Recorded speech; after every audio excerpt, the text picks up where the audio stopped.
Hello everyone. आज हम बात करें एसबीआई पीओ लास्ट 60 डेज़ में आपको किस स्ट्रेटजी किस प्लान को फॉलो करना है जिससे आप 2023 में एसबीआई पीओ क्लियर कर सकते हैं। जैसे कि कल की वीडियो में हमने बात की थी, एसबीआई पीओ का नोटिफिकेशन आ गया है, कंप्लीट इन्फॉर्मेशन कि आप किस स्टेट से अप्लाई कर सकते हैं। मोस्ट इंपॉर्टेंट चीज़ तो ये है कि इसमें आपकी सेक्शनल कट ऑफ नहीं है। अगर आप एक टॉपिक में वीक हैं तो आपको कोई प्रॉब्लम नहीं है, बाकी स्ट्रॉन्ग करिए। ना तो आपकी सेक्शनल कट ऑफ होगी, ना ही प्री में, ना ही मेंस में। जैसे बाकी की बात करें आईबीपीएस पीओ की, तो डिस्क्रिप्टिव जो हमारा होता है, डिस्क्रिप्टिव लास्ट में एग्जाम के बाद, उसकी भी कट ऑफ होती है कि जैसे फिक्स मार्क्स हो गए कि 10 नंबर आपको लेने ही लेने, 12 नंबर आपको लेने। लेकिन इसमें ऐसा कुछ नहीं है, ना डिस्क्रिप्टिव में कहीं पे भी सेक्शनल कट ऑफ नहीं है। ओवरऑल आपके मार्क्स जो ओवरऑल कट ऑफ है वो काउंट की जाएगी, चाहे आपके 0 नंबर आ जाएं किसी एक सेक्शन में, कोई मैटर नहीं करता। तो इसीलिए एसबीआई पीओ बढ़िया जॉब भी है और इसमें कुछ हमें जैसे सहूलियत भी मिली हुई है। तो देखिए 60 दिन में कैसे प्लान बना सकते हैं इसको प्रिपेयर करने के लिए। पहले अगर हम लास्ट ईयर की बात करें तो लास्ट ईयर कब हुआ था एग्ज़ाम? लास्ट ईयर हुआ था एग्ज़ाम दिसंबर में, मिड में दिसंबर में, 15 दिसंबर के करीब एग्ज़ाम हुआ था। तो अभी ये बोल रहे हैं कि नवंबर में एग्ज़ाम होगा, मतलब लगभग 1.5 महीना पहले एग्ज़ाम हो रहा है। आपके 45 डेज जा चुके हैं। पहले ये था कि हमें लगभग 3, साढ़े 3, 4 महीने अभी बाकी हैं एसबीआई होने में, लेकिन अभी सिर्फ लास्ट के 2 मंथ बाकी हैं। तो इन 60 दिन में आपको किस प्लान को फॉलो करना है जिससे आप जो बैंकिंग में जो बेस्ट जॉब होते हैं वो पा सकते हैं। तो देखिए सबसे पहले हम सेक्शन वाइज बात करते हैं। क्वांट की बात करें कि आप क्वांट्स कैसे पढ़ सकते हैं, सब कंप्लीट डिस्कशन करेंगे, डिस्क्रिप्टिव वगैरह सबके बारे में बात करेंगे। क्वांट्स में अभी क्या पढ़ना है, देखिए 2 महीने हैं आपके पास, आराम से 2 मंथ है। अगर तो आप बिगनर हैं, बिल्कुल ही कुछ भी नहीं आता अभी भी, तो अपने बेसिक अच्छे करिए। सबसे पहले आप फोकस करिए स्पीड मैथ के ऊपर। स्पीड मैथ्स आप कैसे इंप्रूव कर सकते हैं, उसमें आप लोग टॉपिक वाइज सीख लीजिए। जैसे आपने क्वाड्रेटिक इक्वेशन सीख लिया, नंबर सीरीज सीख लिया, देन फिर उसके बाद सिंप्लीफिकेशन, अप्रॉक्सीमेशन, जितना आप प्रैक्टिस कर सके उतना। मैंने एक वीडियो के अंदर एक ऐप के बारे में भी बताया, मैं उसका लिंक दे दूंगी आपको। उसमें डेली बेसिस पर आप प्रैक्टिस कर सकते हैं स्क्वायर्स की, क्यूब्स की, जैसे 12 का स्क्वायर, 18 का स्क्वायर, उसमें क्वेश्चन आते रहते हैं, जस्ट हमें लिखना होता है। तो जितना हो उसके स्पीड मैथ पे फोकस करिए, क्योंकि अगर आप डीआई कर लीजिए, आप अर्थमेटिक कर लीजिए, हर जगह आपका speed math important role play करेगा। बिकॉज देखिए जिनके बेसिक्स क्लियर हो जाते हैं फिर उनको ये रहता है कि हमारी स्पीड नहीं बन रही। वो स्पीड इसी वजह से नहीं बन रही कि टॉपिक क्लियर है, लेकिन 2 रीज़न हो सकते हैं, या तो आपको कैलकुलेशन में ज़्यादा टाइम लग रहा है, या फिर आपके बेसिक्स तो क्लियर हैं लेकिन आपने उसकी इतनी प्रैक्टिस नहीं की कि जस्ट क्वेश्चन को देखते ही आपके दिमाग में ये आ जाए कि इसको कैसे सोल्व करना है। या फिर सोल्व करना तो आपको काफ़ी बड़ा मेथड पता है, आपको शॉर्ट ट्रिक का नहीं पता, इसीलिए आपको टाइम ज़्यादा लग रहा है, या फिर आप कैलकुलेशन में ज़्यादा टाइम लगा रहे हैं। तो सबसे पहले फोकस करिए स्पीड मैथ पे। Daily 50 simplification, 50 quadratic equation, 50 number series, इनके क्वेश्चंस करिए 5-7 दिन तक, बहुत ज़्यादा इंप्रूवमेंट होगी। देन फिर आप कंटिन्यू करते रहिए, थोड़े कम कर लीजिए, 20 कर लीजिए, 30 कर लीजिए। एटलीस्ट आपको 100 तक के स्क्वायर्स अभी से याद कर लीजिए। स्क्वायर आपको याद होने चाहिए, स्क्वायर्स आप याद करेंगे। क्यूब्स होनी चाहिए आपको, एटलीस्ट 30 तक की क्यूब्स आप याद कर लीजिए।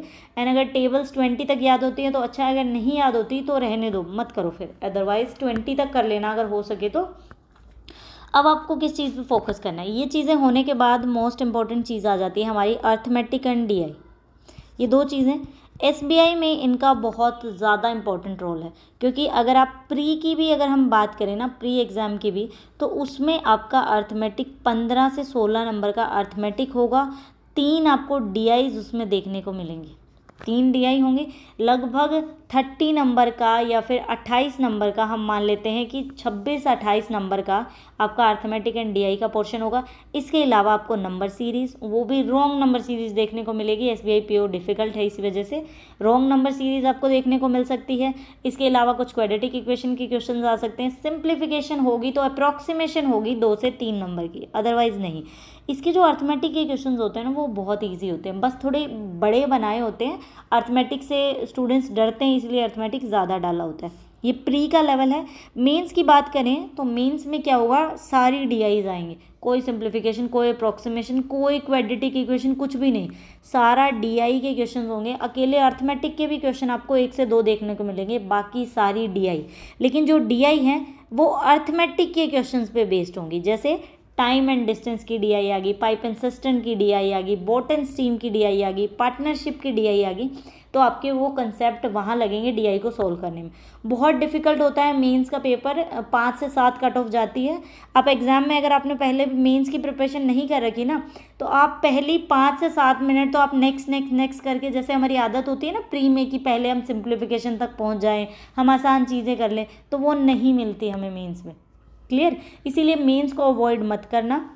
ये जो 2 महीने हैं ना, इसमें सिर्फ प्री की तैयारी नहीं करनी है आपको, प्री की भी तैयारी करनी है प्लस मेंस की अच्छी तैयारी करनी है। क्योंकि अगर प्री हो गया और मेंस में कुछ नहीं आता तो आप 0 लेवल पे हो, नहीं हुआ एग्ज़ाम क्लियर। आपको प्री पे भी फोकस करना है, लेकिन मेंस पे डबल फोकस लगाइए प्री के कंपैरिजन में। प्री पढ़िए आप भी, आप तक मान लीजिए आपने RRB PO दिया है, RRB क्लर्क दिया है, उनमें भी पढ़ा है आपने, लेकिन मेंस अभी तक नहीं प्रिपेयर किया। मेंस के कम से कम 30 से 40 मॉक टेस्ट आप मेंस के दे के जाएँ SBI PO से पहले, बहुत हेल्प होगी। आप अर्थमेटिक आप क्वांट्स करिए, रीजनिंग के सेक्शन करिए, इंग्लिश के सेक्शन करिए, जो भी आपके, जैसे मान लीजिए आपने कोई भी मॉक टेस्ट ले लिया, जैसे टेक्स्ट बुक मान लेते हैं, तो उसमें से अगर आप मान लीजिए GA नहीं करना चाहते तो आप उसको अवॉइड करिए। GA आप अलग से पढ़िए, जो मैंने सोर्सेज बताएं, आप स्टडी IQ और फेस क्लाउड, मैंने 2 से पढ़ा, बढ़िया इंप्रूव हो जाती है GA आपकी, तो वहाँ से पढ़िए। ये 3 सेक्शन अटैम्प्ट करिए आप, GA मत अटैम्प्ट करिए वहाँ से, मे बी उन्होंने कहाँ से क्वेश्चन ले रखे हैं, हमें इतने भी नहीं पढ़ने कि कुछ भी पढ़ते रहें। क्लियर? आप quants, reasoning and English 3 section वहाँ से करिए। एटलीस्ट 30 to 40 मॉक टेस्ट होने चाहिए। एंड हो सके तो इनके अलावा ज़्यादा से ज़्यादा हाई लेवल के DIs के क्वेश्चन प्रैक्टिस होने चाहिए। डेली बेसिस पर रूटीन बनाइए, कम से कम 2 DI की आप प्रैक्टिस करें। अभी DI की प्रैक्टिस कहाँ से करनी है? DI और अर्थमेटिक के क्वेश्चन की प्रैक्टिस कहाँ से करें? पहली तो मोस्ट इंपॉर्टेंट, अगर मैं सोर्स की बात करूँ तो मॉक टेस्ट। मैंने पर्सनली मॉक टेस्ट बहुत ज़्यादा सोल्व किए, मुझे उससे ज़्यादा हेल्प मिली है मॉक टेस्ट से। अगर हम बात करें कि प्री लेवल के अगर हम मॉक टेस्ट, तो जैसे मैंने अभी जैसे ये सीरीज़ स्टार्ट की थी 40 मॉक टेस्ट सीरीज़, ये IBPS PO के लिए। IBPS PO and SBI PO अलग अलग चीज़ें नहीं हैं, ज़्यादा कंपैरिजन करें तो। जैसा SBI का पैटर्न आता है लगभग IBPS भी वैसा ही देने की कोशिश करता है। इसके भी मेंस में DIs आती हैं। तो जो ये 40 मॉक टेस्ट सीरीज़ है, इसमें हम सिर्फ अर्थमेटिक के क्वेश्चंस कर रहे हैं। नेक्स्ट सीरीज़ में हम DI के क्वेश्चन करेंगे, जो भी प्री लेवल के, ये तीनों प्लेटफॉर्म से हम उठाएंगे क्वेश्चंस। तो आप ये भी पढ़ सकते हैं। ये SBI के लिए नहीं, ये IBPS PO SBI दोनों के लिए बेनिफिशियल है। तो ये 40 मॉक टेस्ट की सीरीज़ अर्थमेटिक के क्वेश्चन मेरे साथ करिए, ये 400 क्वेश्चन आपके कंप्लीट हो जाएंगे। इसके अलावा अगर बिल्कुल बिगनर्स हैं एंड आपके बेसिक अभी तक नहीं क्लियर है, थोड़ा करना चाहते हैं, तो 0 बुकलेट कर लीजिए। उससे काफ़ी हद तक बिल्कुल बेसिक से करवा रखा है मैंने। एक बार बेसिक समझ आ गया, देन फिर थोड़ा थोड़ा शॉर्ट ट्रिक की तरफ जाएंगे ना, तो एग्ज़ाम में आपको कन्फ्यूज़न नहीं होगा। अदरवाइज सिर्फ शॉर्ट ट्रिक एंड आपको ये नहीं पता कि ये मेथड कैसे लगा। अगर आप बेसिक से किसी चीज़ को सीखते हैं ना, तो आप देखिए जब आप आगे और क्वेश्चंस की प्रैक्टिस करेंगे ना, तो आपको अपने आप नए नए आइडियाज़ आएंगे कि इस क्वेश्चन को मैं ऐसे भी कर सकता हूँ, इसको और आसानी से भी कर सकता हूँ। अभी भी मुझे काफ़ी चीज़ों में ऐसे लगता है कि कई बार ऐसे लगता है कि ये इससे भी आसान तरीके से हो सकता है। तो जितना प्रैक्टिस करेंगे, practice makes a man perfect, जितना प्रैक्टिस उतना आप परफेक्ट बनेंगे। क्लियर? तो आप 0 बुकलेट कर लीजिए, ये 400 अर्थमेटिक के क्वेश्चंस कर लीजिए। जितना हो सके आप मॉक टेस्ट पे फोकस करिए। आशीष अरोड़ा सर की चेकलिस्ट है, आप वो सोल्व कर सकते हैं, उनमें भी अर्थमेटिक एंड DI के क्वेश्चन आपको देखने को मिलेंगे। उनकी मेंस की भी चेकलिस्ट है, अब तक लगभग 20 मेंस की चेकलिस्ट हो चुकी हैं, आप वो भी सोल्व कर सकते हैं। ज़्यादा फोकस करिए मॉक टेस्ट के ऊपर, बिकॉज इन मॉक टेस्ट वालों ने क्वेश्चन अच्छे उठाए हुए हैं इस बार। टेक्स्ट बुक में भी हाई लेवल है, गाइडली में भी अच्छा लेवल है, ऑलिव बोर्ड में तो ऑलवेज ही हाई लेवल होता है। तो आप लोग अच्छे से इनके क्वेश्चन कर सकते हैं। क्वांट की तो आपकी यहीं से प्रिपरेशन हो जाएगी। डेली बेसिस पे मॉक टेस्ट लगाइए। मैं कल से आपको टू डू लिस्ट भी प्रोवाइड करूँगी कि डेली बेसिस पे आपको क्या करना चाहिए प्रिपरेशन के दौरान। रीजनिंग की बात करें तो रीजनिंग मोस्ट इंपॉर्टेंट चीज़ है। एक बार आपको टॉपिक्स अच्छे से आपने पढ़ लिए, बिल्कुल बिगनर हैं तो एक एक टॉपिक उठा लीजिए। जैसे पहले आपने इनइक्वालिटी कर लिया, देन फिर आपने सिलॉक्स कर लिया, फिर आपने डायरेक्शन के क्वेश्चन कर लिए, देन ब्लड रिलेशन कर लिए। एक बार सीख लिया ना आपने, देन फिर पूरा फोकस लगाइए मॉक टेस्ट के ऊपर। जितने हो सके 50 से 60 मॉक टेस्ट सिर्फ रीजनिंग के अटैम्प्ट कर दीजिए आप प्री लेवल के। आपके रीजनिंग में कभी भी नंबर नहीं कटेंगे, आप 35 आउट ऑफ 35 स्कोर कर सकते हैं रीजनिंग में। रीजनिंग एक बहुत ज़्यादा स्कोरिंग सब्जेक्ट है। क्लियर? तो रीजनिंग मैंने सिर्फ मॉक टेस्ट से की है एंड क्वांट्स में मैंने काफ़ी सारी बुक्स फॉलो की है, मतलब पढ़ी है मैंने अपने प्रिपरेशन के दौरान, एंड ज़्यादातर फोकस मैंने मॉक टेस्ट पे रखा है। तो आप मॉक टेस्ट ज़्यादा से ज़्यादा करिए। अब हम बात करते हैं इंग्लिश की, कि इंग्लिश कैसे इंप्रूव कर सकते हैं। वही चीज़ मॉक टेस्ट पे जा सकते हैं आप, हो सके तो मॉक टेस्ट अटैम्प्ट करिए, अदरवाइज़ अभी टाइम है एंड आपके बहुत कम नंबर आ रहे हैं, मान लीजिए 5-6 नंबर आ रहे हैं। जैसे मेरे वाला काम आपके साथ हो गया कि मेरे 0 नंबर आए थे स्टार्टिंग में, तो मैंने तो रीडिंग की, मेरे पास टाइम था, सच बताऊं मैं आपको, मेरे पास 7 से 8 महीने थे, क्योंकि मैंने उस साल मेरा नहीं हुआ तो मुझे ये था कि मैं नेक्स्ट ईयर टारगेट कर रही हूँ, तो मैंने काफ़ी रीडिंग करी, काफ़ी मतलब काफ़ी ही, और कोई काम ही नहीं था, बस आराम से 2-3 घंटे अच्छे से जैसे ही टाइम मिले फ्री हुए रीडिंग करते रहे, कोई नॉवेल्स पढ़ लिया, न्यूज़पेपर पढ़ लिया, इंग्लिश मूवीज़ देख ली, कोई ऐसी वेब सीरीज़ देख ली जो इंग्लिश में है, तो बहुत सारी चीज़ें।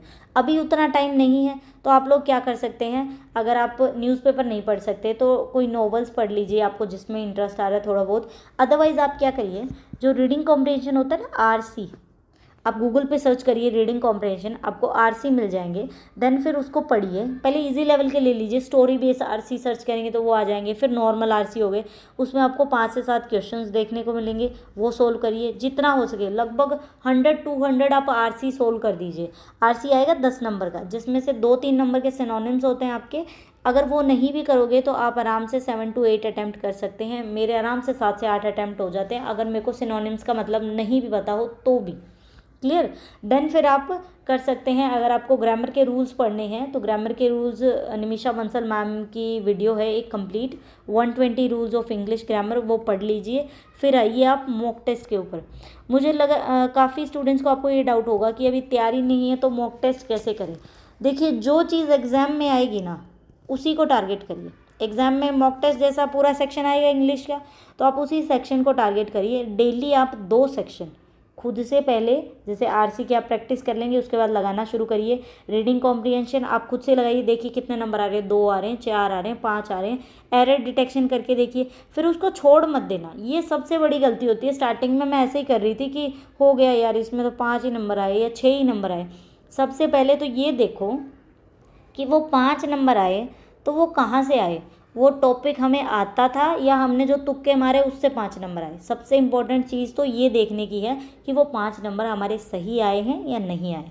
उसके बाद गलत हुए हमारे जो हमने अटैम्प्ट किए तो हम क्या सोच रहे थे और आंसर में क्या दे रखा है, तो आप उसका एनालिसिस करिए बढ़िया, चाहे 1-1.5 घंटा लगा के करिए।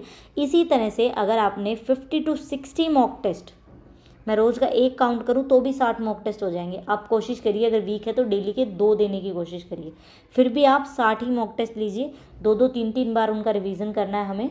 तो इस तरह से आप उनको देखिए, काफ़ी सारी चीज़ें सीखने को मिलेंगी, कहाँ ये चीज़ लग रही है, कहाँ आइदर और लग रहा है, कहाँ कौन सा कंसेप्ट है।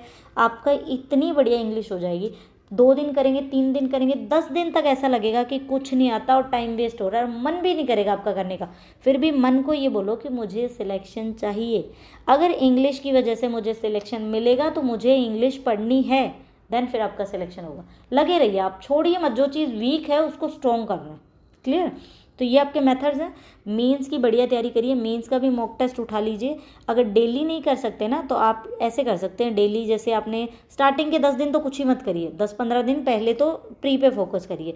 देन फिर आप आ जाइए मेंस वाली तैयारी करने के लिए। मेंस की तैयारी किस तरह से करनी है आपको, कंप्लीट मॉक टेस्ट नहीं हो सकता तो एक दिन में करिए आप क्वांट का सेक्शन, दूसरे दिन करिए रीजनिंग का सेक्शन, या फिर मेरे वाला मेथड अप्लाई करना। तो मैंने कुछ इस तरह से किया था, जब मैं मेंस की तैयारी कर रही थी मैंने 5 से 6 मॉक टेस्ट मैंने सिर्फ क्वांट के लगाए, 2-3 दिन में कंप्लीट किया, उनका बढ़िया से रिवीजन किया। तो क्वांट में ऐसा लगा कि कुछ आ रहा है, फिर मैंने 6-7 रीजनिंग के लगाए, 6-7 इंग्लिश के लगाए, ताकि धीरे धीरे इतने, जैसे मैंने मान लीजिए आज 7 मॉक टेस्ट हो गए मेरे क्वांट्स के। देन फिर मैंने रीजनिंग के डेली लगाने स्टार्ट कर दिए, 1 लगा लिया, 2 लगा लिया, जैसे टाइम मिल रहा है। ये मैं 7 दोबारा रिवाइज करती जा रही हूँ, एक दिन में 1 कर लिया, दूसरे दिन दूसरा कर लिया, तो नेक्स्ट दिन तक ये रीजनिंग एंड इंग्लिश कंप्लीट होगा, इतने मेरे ये क्वांट्स बढ़िया हो जाएगा। फिर आप कंप्लीट मॉक टेस्ट लगा सकते हैं। मेंस का कंप्लीट तो कभी मत लगाइए जब तक प्रिपरेशन नहीं है, मॉक टेस्ट चाहे मत ख़राब करिए, आराम से सेक्शन वाइज अटैम्प्ट करिए। क्योंकि अगर आपको कुछ नहीं आता एंड आप कंप्लीट 2 से 3 घंटे उसमें वेस्ट कर रहे हैं, देन फिर एनालिसिस में मन नहीं करेगा, वो 3 घंटे आप एनालिसिस में लगाइए। डेली टू डू लिस्ट दूंगी, बिल्कुल आसानी से बेसिक से स्टार्ट करेंगे, बढ़िया प्रिपरेशन करिए एंड इस सीरीज़ को मिस मत करिए। SBI PO के लिए भी बेनिफिशियल है, एक वीडियो आ चुकी है, दूसरी वीडियो आज या कल सुबह तक आपको मिल जाएगी एंड मैं कंप्लीट करूँगी ये टारगेट। देन फिर हम जाएंगे DI के सेक्शन पे, DI करवाएंगे, उसके बाद मेंस भी स्टार्ट करेंगे। मुझे ये कि मेंस कोई नहीं करवा रहा, मैंने एक मॉक टेस्ट करवाया था पर आप लोगों का रिस्पॉन्स अच्छा नहीं आया, बट अब मैं करवाऊंगी, बिकॉज कोई बात नहीं, प्रिपरेशन अच्छी होनी चाहिए, चाहे एक बच्चे को हेल्प हो या 2 को हेल्प हो, कोई प्रॉब्लम नहीं है। कोई भी डाउट आप कमेंट सेक्शन में लिख सकते हैं। Thank you for watching the video.